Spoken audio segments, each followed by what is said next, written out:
ನಮಸ್ಕಾರ ಸ್ನೇಹಿತರೆ, ನನ್ನ ಮತ್ತೊಂದು ಹೊಸ ವಿಡಿಯೋಗೆ ತಮಗೆಲ್ಲ ಪ್ರೀತಿಯ ಸ್ವಾಗತ. ಸ್ನೇಹಿತರೆ, ಇಂದು ರಾಷ್ಟ್ರೀಯ ಹುತಾತ್ಮರ ದಿನ. ಅಂದರೆ ಗಾಂಧೀಜಿಯವರ ಒಂದು ಸಾವಿನ ನೆನಪಿಗಾಗಿ ಈ ದಿನವನ್ನು ಆಚರಣೆ ಮಾಡ್ತೀವಿ. ಇಂದಿಗೆ ನಾಥೂರಾಮ್ ಗೂಡ್ಸೆ ಅವರು ಗಾಂಧೀಜಿಯವರನ್ನು ಹತ್ಯೆಗೈದು ಬರೋಬ್ಬರಿ 76 ವರ್ಷಗಳೇ ಕಳೆಯಿತು. ಅಂದರೆ 1948 ಜನವರಿ 30ರಂದು ಸಂಜೆ 5ರ ವೇಳೆಗೆ ನಾಥೂರಾಮ್ ಗೂಡ್ಸೆ ಅವರು ಗಾಂಧೀಜಿಯವರ ಎದೆಗೆ ನೇರವಾಗಿ 3 ಬುಲೆಟ್ಗಳನ್ನು ಇಳಿಸಿದ್ದರು. ಹಾಗಾದರೆ ಗೂಡ್ಸೆ ಅವರು ಗಾಂಧೀಜಿಯವರನ್ನು ಕೊಂದಿದ್ದಾದರೂ ಯಾಕೆ, ಅಸಲಿಗೆ ನಡೆದಿದ್ದು ಏನು ಎಂಬುದನ್ನು ಸಂಕ್ಷಿಪ್ತವಾಗಿ ವಿವರಿಸೋದಕ್ಕೆ ಪ್ರಯತ್ನ ಮಾಡ್ತೀನಿ. ವಿಡಿಯೋವನ್ನು ಕೊನೆಯವರೆಗೂ ನೋಡಿ. ಗಾಂಧೀಜಿಯವರು ಜನಿಸಿದ್ದು ಅಕ್ಟೋಬರ್ 2, 1869ರಲ್ಲಿ. ಆದರೂ ಕೂಡ ಅವರು ತಮ್ಮನ್ನು ತಾವು ರಾಷ್ಟ್ರೀಯ ಚಳವಳಿಯಲ್ಲಿ ತೊಡಗಿಸಿಕೊಂಡಿದ್ದು 1915ರ ನಂತರ ವರ್ಷಗಳಲ್ಲಿ. ಅವರಿಗೆ ಹೆಚ್ಚು ಕಮ್ಮಿ 45ನೇ ವಯಸ್ಸಿನಲ್ಲಿ ಈ ಭಾರತದ ಒಂದು ರಾಜಕೀಯ ಹೋರಾಟಗಳಲ್ಲಿ ಅವರು ಭಾಗವಹಿಸೋದಕ್ಕೆ ಶುರು ಮಾಡ್ತಾರೆ. ಹಾಗಾದರೆ ಅದಕ್ಕೂ ಮುಂಚೆ ಏನು ಮಾಡ್ತಾ ಇದ್ರು? ದಕ್ಷಿಣ ಆಫ್ರಿಕಾದಲ್ಲಿ ವಕೀಲಿಕೆಯನ್ನು ನಿರ್ವಹಿಸುತ್ತಾ ಅಲ್ಲಿನ ಕರಿಯರ ಮೇಲೆ ಆಗ್ತಾ ಇದ್ದಂತಹ ದಬ್ಬಾಳಿಕೆಯನ್ನು ತಡೆಯುವುದರಲ್ಲಿ ಯಶಸ್ವಿಯಾಗಿದ್ದರು. ಯಾವಾಗ 1915ರಲ್ಲಿ ಭಾರತಕ್ಕೆ ವಾಪಸ್ ಬರುತ್ತಾರೋ ಆಗ ಭಾರತದಲ್ಲಿ ರಾಜಕೀಯ ಪರಿಸ್ಥಿತಿಗಳು ಅಷ್ಟೊಂದು ಚೆನ್ನಾಗಿರೋದಿಲ್ಲ. ಇದರಿಂದ ಬೇಸತ್ತ ಗಾಂಧೀಜಿಯವರು ಬ್ರಿಟಿಷರ ವಿರುದ್ಧ, ಇಲ್ಲಿನ ವ್ಯವಸ್ಥೆ ವಿರುದ್ಧ ತಮ್ಮ ಅಸ್ತ್ರಗಳ ಮುಖಾಂತರ ಹೋರಾಟ ಮಾಡೋದಕ್ಕೆ ಶುರು ಮಾಡ್ತಾರೆ. ಅಸ್ತ್ರಗಳೆಂದರೆ ಇಲ್ಲಿ ಚಾಕು, ಚೂರಿ, ಮಚ್ಚು ಅಂತಲ್ಲ, ಬದಲಾಗಿ ಅಹಿಂಸೆ, ಉಪವಾಸ, ಸತ್ಯಾಗ್ರಹ, ಅಸಹಕಾರ ಎನ್ನುವಂತಹ ಪರಿಣಾಮಕಾರಿ ಪ್ರಯೋಗಗಳ ಮೂಲಕ ಹೋರಾಟ ಮಾಡಿ ಯಶಸ್ಸನ್ನು ಕಾಣ್ತಾ ಹೋಗ್ತಾರೆ. ಮೊದಲು ಇದು ಎಲ್ಲ ಭಾರತೀಯರಿಗೂ ಇಷ್ಟ ಆಗುತ್ತೆ. ಆದರೆ ಹೋಗ್ತಾ ಹೋಗ್ತಾ ಬಿಸಿ ರಕ್ತದ ಯುವಕರಿಗೆ, ಕ್ರಾಂತಿಕಾರಿಗಳಿಗೆ, ತೀವ್ರಗಾಮಿ ಅಂತ ಕರೆಸ್ಕೊಂಡಂಥವರಿಗೆ ಇದು ಯಾಕೋ ವರ್ಕೌಟ್ ಆಗಲ್ಲ ಅಂತ ಅನಿಸ್ಲಿಕ್ಕೆ ಶುರುವಾಯಿತು. ಇಲ್ಲಿ ಗೂಡ್ಸೆ ಅವ್ರಿಗಾಗಿದ್ದು ಕೂಡ ಅದೇನೆ. ಹಾಗಾದರೆ ಯಾರು ಈ ನಾಥೂರಾಮ್ ಗೂಡ್ಸೆ? ಸ್ನೇಹಿತರೆ, ಅವರೊಬ್ಬ ಸಾಮಾನ್ಯ ಬ್ರಾಹ್ಮಣ ಕುಟುಂಬದಲ್ಲಿ ಮೇ 19, 1910ರಲ್ಲಿ ಮಹಾರಾಷ್ಟ್ರದ ಬಾರಾಮತಿಯಲ್ಲಿ ಜನಿಸ್ತಾರೆ. ದೊಡ್ಡವರಾದ ಮೇಲೆ ಗಾಂಧೀಜಿಯವರ ವಿಚಾರಗಳಿಗೆ, ಅವರ ಮಾತುಗಳಿಗೆ, ಅವರ ಹೋರಾಟಗಳಿಂದ ಪ್ರಭಾವಿತರಾಗಿ ಗಾಂಧೀಜಿಯವರ ಫಾಲೋವರ್ ಆಗ್ತಾರೆ, ಅಂದರೆ ಅವರ ಅನುಯಾಯಿ ಆಗ್ತಾರೆ.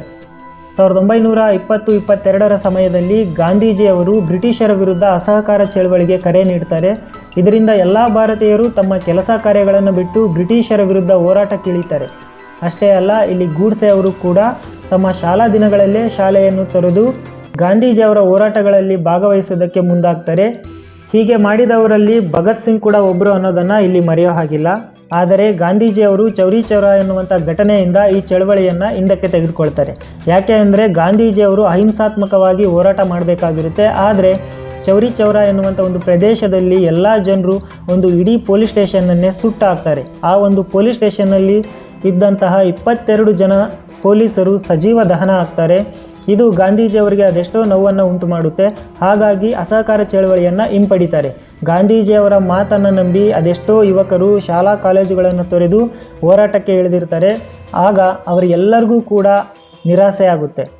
ಇಲ್ಲಿ ಗಾಂಧೀಜಿಯವರು ತಾನು ಅಹಿಂಸಾವಾದಿಯಾಗಿದ್ದು ಎಲ್ಲ ಭಾರತೀಯರು ಅದನ್ನು ಪಾಲಿಸಬೇಕು ಎಂಬ ನಿಲುವು ಯಾರಿಗೂ ಸರಿ ಕಾಣಲಿಲ್ಲ. ಇನ್ನು ಇವರನ್ನು ನಂಬಿಕೊಂಡ್ರೆ ಕೆಲಸ ಆಗಲ್ಲ ಅಂತ ಅಂದುಕೊಂಡ ಗೂಡ್ಸೆ ಅವರು ಸ್ವತಃ ತಾವೇ RSS ಸೇರಿಕೊಳ್ತಾರೆ, ಅಂದರೆ ರಾಷ್ಟ್ರೀಯ ಸ್ವಯಂ ಸೇವಕ ಸಂಘವನ್ನು ಸೇರಿಕೊಳ್ತಾರೆ. ಇವರೇ ಒಂದು ಹಿಂದೂ ರಾಷ್ಟ್ರ ಎಂಬ ಮರಾಠಿ ಪತ್ರಿಕೆಯನ್ನು ಆರಂಭಿಸ್ತಾರೆ. ಮೊದಲಿಗೆ ಗಾಂಧೀಜಿಯವರನ್ನು ಇಷ್ಟಪಡುತ್ತಿದ್ದ ಗೂಡ್ಸೆ ಅವರು ಅವರನ್ನು ಕೊಲ್ಲುವ ಮಟ್ಟಕ್ಕೆ ದ್ವೇಷ ಬೆಳೆಸ್ಕೊಳ್ತಾರೆ ಅಂತಂದರೆ ಇದಕ್ಕೆ ಸಾಕಷ್ಟು ಕಾರಣಗಳಿದ್ದಾವೆ. ಅವುಗಳನ್ನೆಲ್ಲ ನಾನು ಇಲ್ಲಿ ಹೇಳೋಕ್ಕೋಗಲ್ಲ. ಕೆಲವೊಂದು ಮುಖ್ಯವಾದ ಅಂಶಗಳನ್ನ ಮಾತ್ರ ತಿಳಿಸೋದಕ್ಕೆ ಪ್ರಯತ್ನ ಮಾಡ್ತೀನಿ. ಆ ಕಾಲದಲ್ಲಿ ಗಾಂಧೀಜಿಯವರ ಮಾತಿಗೆ ಇಡೀ ಬ್ರಿಟಿಷ್ ಸರ್ಕಾರ ಬೆಲೆ ಕೊಡ್ತಾ ಇತ್ತು. ಎಲ್ಲ ರಾಷ್ಟ್ರೀಯ ನಾಯಕರು ತಲೆ ಬಾಗ್ತಾ ಇದ್ದರು. ತಾವು ಅಂದ್ಕೊಂಡಿದ್ದಾಗಿಲ್ಲ ಅಂದರೆ ಉಪವಾಸ ಮಾಡಿ ಆದರೂ ಗಾಂಧೀಜಿಯವರು ಅದನ್ನು ನೆರವೇರಿಸ್ಕೊಳ್ತಾ ಇದ್ದರು. INC ಅಂದರೆ ಇಂಡಿಯನ್ ನ್ಯಾಷನಲ್ ಕಾಂಗ್ರೆಸ್ ಕೂಡ ಇವರ ಪರವಾಗಿತ್ತು. ಹೀಗಿದ್ದಾಗ 1931ರ ಭಗತ್ ಸಿಂಗ್ ಅವರ ಗಲ್ಲು ಶಿಕ್ಷೆ ಅಂತ ಬಂದಾಗ ಗಾಂಧೀಜಿಯವರು ಮೌನವಾಗಿ ಉಳಿದ್ಬಿಡ್ತಾರೆ. ಇದು ಈಗಲೂ ಎಷ್ಟೋ ಭಗತ್ ಸಿಂಗ್ ಅವರ ಫಾಲೋವರ್ಗಳಿಗೆ ಅರ್ಗಿಸಿಕೊಳ್ಳಲಾಗದಂಥ ಒಂದು ವಿಷಯ ಅಂತಲೇ ಹೇಳ್ಬೋದು. 1932ರ ದುಂಡು ಮೇಜಿನ ಸಮ್ಮೇಳನದಲ್ಲಿ ಡಾಕ್ಟರ್ BR ಅಂಬೇಡ್ಕರ್ ಅವರು ತಮ್ಮ ಸಮುದಾಯಕ್ಕೆ ಪ್ರತ್ಯೇಕ ಮತಕ್ಷೇತ್ರವನ್ನು ಬೇಡಿಕೆ ಇಟ್ಟು ಅದರಲ್ಲಿ ಸಫಲರಾಗ್ತಾರೆ. ಆದರೆ ಗಾಂಧೀಜಿಯವರು ದೇಶ ಒಡೆದು ಹೋಗುತ್ತೆ ಅನ್ನುವಂಥ ಒಂದು ಕಾರಣವನ್ನು ಮುಂದಿಟ್ಟು 21 ದಿನಗಳ ಕಾಲ ಉಪವಾಸ ಮಾಡಿ ಅದನ್ನು ಅಂಬೇಡ್ಕರ್ ಅವರು ಕೈ ಬಿಡೋ ಹಾಗೆ ಮಾಡ್ತಾರೆ. ಇಲ್ಲಿ ಅಂಬೇಡ್ಕರ್ ಅವ್ರಿಗೂ ಗಾಂಧೀಜಿಯವ್ರಿಗೂ ಮನಸ್ತಾಪಗಳು ಉಂಟಾಗ್ತವೆ. ಅಂಬೇಡ್ಕರ್ ಅವರನ್ನು ನಂಬಿದ್ದ ಅದೆಷ್ಟೋ ಜನ ಗಾಂಧೀಜಿಯವರನ್ನು ಕೂಡ ವಿರೋಧಿಸಲಿಕ್ಕೆ ಶುರು ಮಾಡ್ತಾರೆ. 1938ರ ಸಮಯದಲ್ಲಿ ನೇತಾಜಿ ಸುಭಾಷ್ ಚಂದ್ರ ಬೋಸ್ ಅವರು ಬ್ರಿಟಿಷರ ವಿರುದ್ಧ ಕಠಿಣ ನಿಲುವು ವ್ಯಕ್ತಪಡಿಸಿದರೆ ಗಾಂಧೀಜಿಯವರು ಮಾತ್ರ ಮೃದು ಧೋರಣೆಯನ್ನು ಹೊಂದಿರುತ್ತಾರೆ. ಇದರಿಂದ ಇಬ್ಬರ ಬಾಂಧವ್ಯದಲ್ಲೂ ಕೂಡ ಬಿರುಕು ಮೂಡುತ್ತೆ. ಗಾಂಧೀಜಿಯವರ ವಿರೋಧದ ನಡುವೆಯೂ 1939ರ ಕಾಂಗ್ರೆಸ್ನ ತ್ರಿಪುರ ಅಧಿವೇಶನದಲ್ಲಿ ನೇತಾಜಿಯವರು ಅಧ್ಯಕ್ಷರಾಗಿ ಆಯ್ಕೆ ಆಗ್ತಾರೆ. ನಂತರ ಅವರಿಬ್ಬರ ನಡುವೆ ಇನ್ನೂ ತೀವ್ರವಾದ ಭಿನ್ನಾಭಿಪ್ರಾಯಗಳಿಂದ ಸುಭಾಷ್ ಚಂದ್ರ ಬೋಸ್ ಅವರು ಹೊರಬಂದು ತಾವೇ ಒಂದು ಫಾರ್ವರ್ಡ್ ಬ್ಲಾಕ್ ಎನ್ನುವಂಥ ಹೊಸ ಪಕ್ಷವನ್ನು ಕಟ್ತಾರೆ. ಹೀಗೆ ಅಂಬೇಡ್ಕರ್ ಅವರು, ಸುಭಾಷ್ ಚಂದ್ರ ಬೋಸ್ ರವರು, ಲಾಲಾ ಲಜಪತ್ ರಾಯ್, ಬಿಪಿನ್ ಚಂದ್ರಪಾಲ್, ಬಾಲ ಗಂಗಾಧರ್ ತಿಲಕ್, ಮೋತಿಲಾಲ್ ನೆಹರು, ಚಿತ್ತರಂಜನ್ ದಾಸ್ ಆ ಕಾಲಘಟ್ಟದ ಪ್ರಮುಖ ನಾಯಕರುಗಳು ಅಂತ ಏನು ಕರೆಸ್ಕೊಳ್ತಾ ಇದ್ರು, ಅವರೆಲ್ಲರೊಟ್ಟಿಗೆ ಗಾಂಧೀಜಿಯವರು ಒಂದಲ್ಲ ಒಂದು ವಿಷಯದಲ್ಲಿ ಭಿನ್ನಾಭಿಪ್ರಾಯಗಳನ್ನು, ಮನಸ್ತಾಪಗಳನ್ನು ಮಾಡ್ಕೊಳ್ತಾ ಇದ್ರು. ಇನ್ನು ನಮ್ಮ ಭಾಷೆಯಲ್ಲಿ ಹೇಳೋದಾದರೆ ಕಿರಿಕ್ ಮಾಡ್ಕೊಳ್ಳೋದಂತಾರಲ್ವ ಹಾಗೆ. 1940ರ ಸುಮಾರಿಗೆ ಮೊಹಮ್ಮದ್ ಅಲಿ ಜಿನ್ನಾ ಅವರು ಹಿಂದೂ ಮುಸ್ಲಿಮರು ಒಂದೇ ದೇಶದಲ್ಲಿ ಇರೋದಕ್ಕೆ ಸಾಧ್ಯನೇ ಇಲ್ಲ, ನಮಗೆ ಪ್ರತ್ಯೇಕ ದೇಶ ಬೇಕು ಅಂತ ಹೊಸ ಖ್ಯಾತೆಯೊಂದನ್ನು ತೆಗೆಯೋದಕ್ಕೆ ಶುರು ಮಾಡ್ತಾರೆ. ಅಷ್ಟೇ ಅಲ್ಲ, 1946 ಆಗಸ್ಟ್ 16ರಂದು ಜಿನ್ನಾ ಅವರು ಮುಸ್ಲಿಮರಿಗೆ ಡೈರೆಕ್ಟ್ ಆ್ಯಕ್ಷನ್ ಡೇಗೆ ಅಂದರೆ ನೇರ ಕಾರ್ಯಾಚರಣೆಗೆ ಕರೆ ಕೊಡ್ತಾರೆ. ಇದರಿಂದ ಅನೇಕ ಕೋಮು ಗಲಭೆಗಳು ಸೃಷ್ಟಿಯಾಗ್ತವೆ. ಸಾವಿರಾರು ಜನ ಅಮಾಯಕ ಹಿಂದೂಗಳನ್ನು ಕೆಲವು ಮುಸ್ಲಿಮರು ಅಮಾನುಷವಾಗಿ ಕೊಂದು ಹಾಕ್ತಾರೆ. ಇದನ್ನು ಮನಗಂಡ ಬ್ರಿಟಿಷ್ ಸರ್ಕಾರ ಮೌಂಟ್ ಬ್ಯಾಟನ್ ಅವರನ್ನು ಇಂಡಿಯಾಗೆ ಕಳಿಸಿಕೊಡುತ್ತೆ. ಇಲ್ಲಿ ಮೌಂಟ್ ಬ್ಯಾಟನ್ ಅವರು ಗಾಂಧೀಜಿಯವರು ಮೊಹಮ್ಮದ್ ಅಲಿ ಜಿನ್ನಾ ಅವರು ಮಾತುಕತೆ ನಡೆಸುವಾಗಲೂ ಕೂಡ ಗಾಂಧೀಜಿಯವರ ಕೆಲವು ಮುಸ್ಲಿಂ ಪರ ಧೋರಣೆಗಳು ನಾಥೂರಾಮ್ ಗೂಡ್ಸೆ ಅವರಿಗೆ ಒಂಚೂರು ಇಷ್ಟ ಆಗಲ್ಲ. ತಾನು ಬದುಕಿರೋವರೆಗೂ ಈ ದೇಶ ಇಬ್ಬಾಗ ಆಗೋದಕ್ಕೆ ಬಿಡೋದಿಲ್ಲ ಅಂತ ಹೇಳುತ್ತಿದ್ದ ಗಾಂಧೀಜಿಯವರು ತಾನು ಬದುಕಿರುವಾಗಲೇ ದೇಶ ಇಷ್ಟೊಂದು ಹಿಂಸಾತ್ಮಕವಾಗಿ ವಿಭಜನೆ ಆಗೋದನ್ನು ಗಾಂಧೀಜಿಯವರು ಯಾಕೆ ತಡಿಲಿಲ್ಲ ಎನ್ನುವಂಥ ಪ್ರಶ್ನೆ ಗೂಡ್ಸೆ ಅವರಿಗೆ ಕಾಡತೊಡಗುತ್ತೆ. ಅಷ್ಟೇ ಅಲ್ಲ, ಸ್ವಾತಂತ್ರ್ಯದ ನಂತರ ಕಾಶ್ಮೀರ ಸಮಸ್ಯೆ ಉಂಟಾದಾಗ ಪಾಕಿಸ್ತಾನದವರು ಕಾಶ್ಮೀರವನ್ನು ವಶಪಡಿಸಿಕೊಂಡಿರ್ತಾರೆ. ಇದನ್ನು ಈಗಲೂ POK ಅಂತ ಕರಿತೀವಿ, ಅಂದರೆ ಪಾಕ್ ಆಕ್ಯುಪೈಡ್ ಕಾಶ್ಮೀರ ಅಂತ. ಆಗಿನ ಒಪ್ಪಂದದ ಪ್ರಕಾರ ಭಾರತ ಪಾಕಿಸ್ತಾನಕ್ಕೆ 55 ಕೋಟಿ ರೂಪಾಯಿಗಳನ್ನು ಕೊಡಬೇಕಾಗಿರುತ್ತೆ. ಆವಾಗ ಸರ್ದಾರ್ ವಲ್ಲಭಾಯ್ ಪಟೇಲರು ಕಾಶ್ಮೀರವನ್ನು ಬಿಟ್ಟು ಕೊಟ್ಟರೆ ಮಾತ್ರ ನಾವು ನಿಮಗೆ ಪರಿಹಾರ ಕೊಡೋದಾಗಿ ಹೇಳ್ತಾರೆ.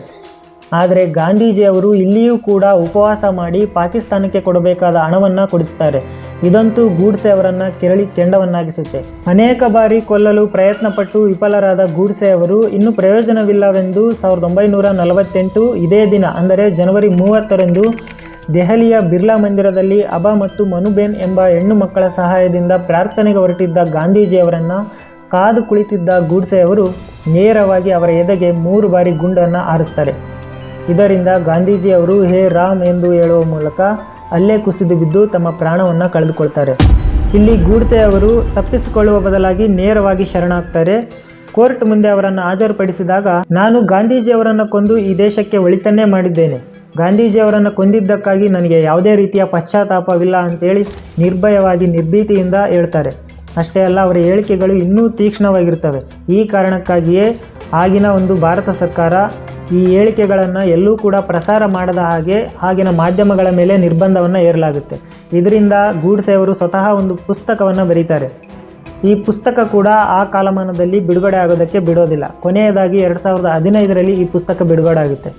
ಇನ್ನು ಎಲ್ಲ ವಾದ ವಿವಾದಗಳನ್ನು ಆಲಿಸಿದ ನಂತರ ಗೂಡ್ಸೆ ಅವರಿಗೆ ನವೆಂಬರ್ 15, 1949ರಂದು ಗಲ್ಲು ಶಿಕ್ಷೆಗೆ ಏರಿಸಲಾಗುತ್ತೆ. ಏನೇ ಆಗಿರಲಿ, ಗಾಂಧೀಜಿಯವರು ಅಹಿಂಸಾತ್ಮಕವಾಗಿ ಈ ಭಾರತವನ್ನು ಮುನ್ನಡೆಸಿದರು, ಸ್ವತಂತ್ರ ತಂದುಕೊಡುವಲ್ಲಿ ಪ್ರಮುಖ ಪಾತ್ರವನ್ನು ವಹಿಸಿದರು. ಅಂತಹ ಅಹಿಂಸಾತ್ಮಕವಾಗಿ ಹೋರಾಡದಂತಹ ಗಾಂಧೀಜಿಯವರು ಹಿಂಸಾತ್ಮಕವಾಗಿ ಅತ್ಯಂತ ದುರಂತ ಅಂತ್ಯ ಕಂಡಿದ್ದು ತುಂಬ ಬೇಸರದ ಸಂಗತಿ ಅಂತಲೇ ಹೇಳ್ಬೋದು. ಈ ದೇಶಕ್ಕಾಗಿ ಮಾಡಿದ ಪ್ರತಿಯೊಬ್ಬರಿಗೂ ನನ್ನ ನಮನಗಳನ್ನ ತಿಳಿಸುತ್ತಾ ಸಿಗೋಣ ಮುಂದಿನ ವಿಡಿಯೋದಲ್ಲಿ. ಧನ್ಯವಾದಗಳು.